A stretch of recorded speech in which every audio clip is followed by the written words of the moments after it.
So we've talked about joining a team. We've talked about some different things to look at there. We've talked about your roster and how to evaluate it. In this video, we're going to talk about looking for players to fill your roster. So let's say, now in my particular case, I've got 53 players under contract, but let's say maybe I have an injury and I need to put a player on injured reserve and I need to go find a new player, or it's during the free agency periods and I'm trying to build my roster. Maybe some people have left because they retired or I didn't re-sign them, and for whatever reason I need to find some players. So the first thing we're going to do is we're going to go ahead and do a player search to find the player that we want. Now we can, you probably saw that view free agents at the top list. That'll just pull up every free agent. I want to look for free agents though right now, and I'm going to be specific because I'm looking for a wide receiver. So we have the option here to include players not in this position group. So by default, what it's going to do here is it's going to look for every free agent, and it's going to filter them out and only pull the ones that are assigned as a wide receiver. And so when we click on include players that are not in this position group, we're going to get every player in the league, and their ratings of our rating for them as a wide receiver. So that's a good way to find maybe some potential position changes. If a tight end may score high as a wide receiver, you might be able to find a tight end this way. For our cases here, though, we're just going to look for any wide receivers that are a free agent. So when we click on search, it's going to go through the process of building our search. And so that's what this compiling results process is here. It's going through and it's applying our weights that we talked about in the last video to every player so that we have a score based on what we deem as important. And now we see, okay, well, here are the wide receivers that are available to sign. And our best wide receiver is this player right here. We click on him and maybe look at some detailed information about him. We can see this is the score that he has for every position that we could potentially possibly move him to. Here are some details about his ratings and his progress, and we can look at his health and see how that is. This is a notes section. We can type our own private note here, and it will follow this player around. But right now, we're going to go ahead and click on the contract button.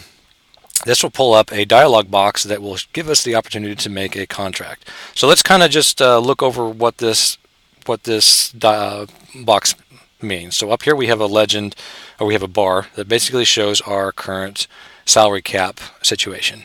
It shows how much is applied to our current contracts, how much is applied to our current bonuses. So the difference between the contracts and the bonuses, and why it's separated out here, is the contracts are actually parts of your salary cap that if you cut players, this goes away. If you cut players, this does not go away. The bonus is always going to be stuck to your contract.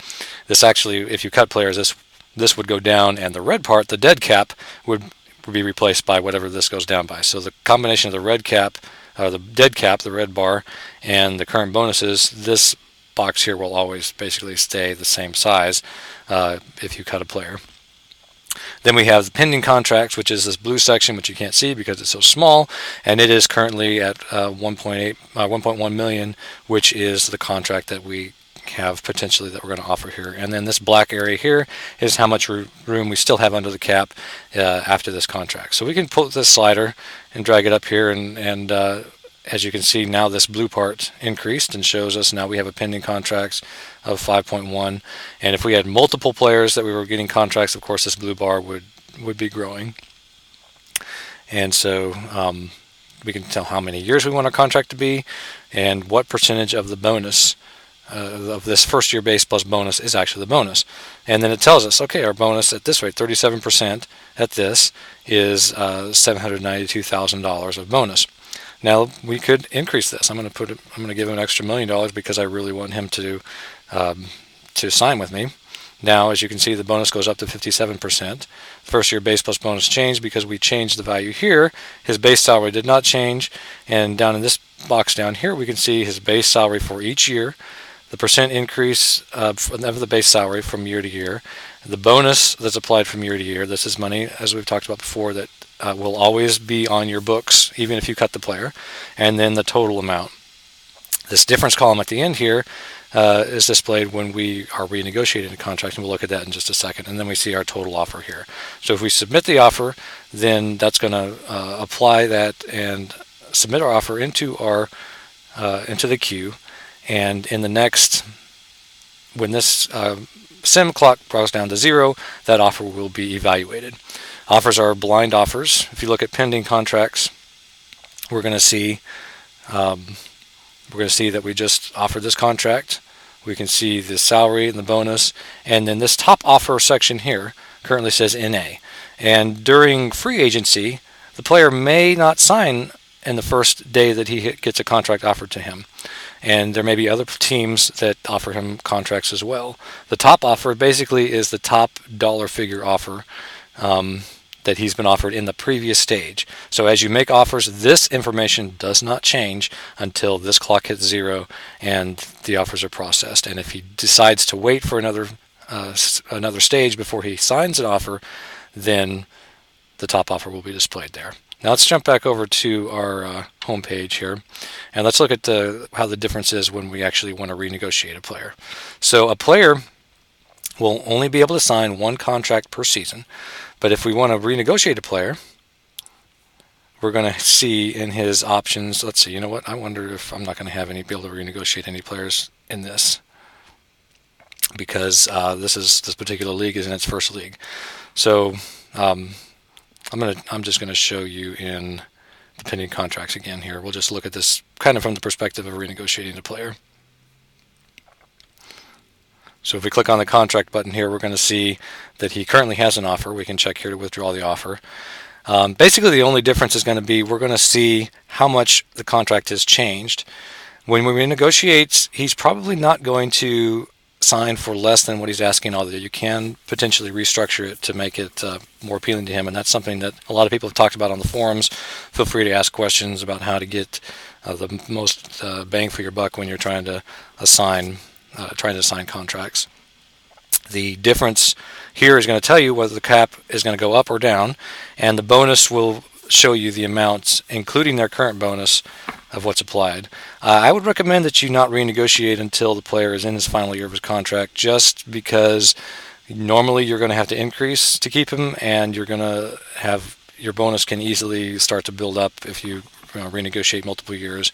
And one thing you don't want to get caught with is a large number of bonus years. If we jumped up to 6, sign him to a 6-year contract, well, you better be really sure that you're going to want this player all the way through the 6th year, because if you cut him here, all this bonus money is going to be accelerated and pulled up into the current year. And when you cut a player, you're going to see that. You're going to see when you cut a player. Let's wait for this to load here. We click on this, we're going to hit cut, and it's going to tell us. Let's look at his contract. So it's not a good example. That's probably not going to be a good example either. Let's look at the contracts here, player contracts. So I want to find somebody to cut. So if I cut, that's Derek Evans. Let's see, he's got 3 years left on his contract. Here we go, this is a good one. 3 years left on his contract. As you can see, he's got $5 million of bonus in every year. If we wanted to cut him, it's going to tell us, are you sure? We're going to free up $316,000. Out of all that money, we're only going to free up $316,000. He's going to count $9.7 million against the salary cap this year, and $10 million against the salary cap next year. So let's look at why that's the case. So the $9 million for this year is because, look, we're in week 15. So 15 of the 16 weeks have already been played. His base salary is going to apply. This is going to go away, and this is going to go away. This is going to be applied to this year, and this plus this will be applied to next year. If this were a 6-year contract, it would be this plus this all the way through. All 6 years will be applied to the next year. So the benefit of that is if you're having cap issues and you need to make some cuts, you can do something like this, and it will accelerate all your dead cap to the next year, and you're going to have one more year of really tight cap, and then it will be over.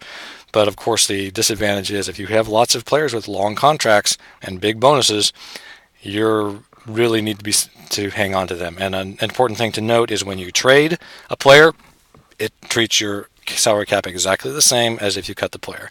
If a player retires, it's exactly the same as if you cut the player.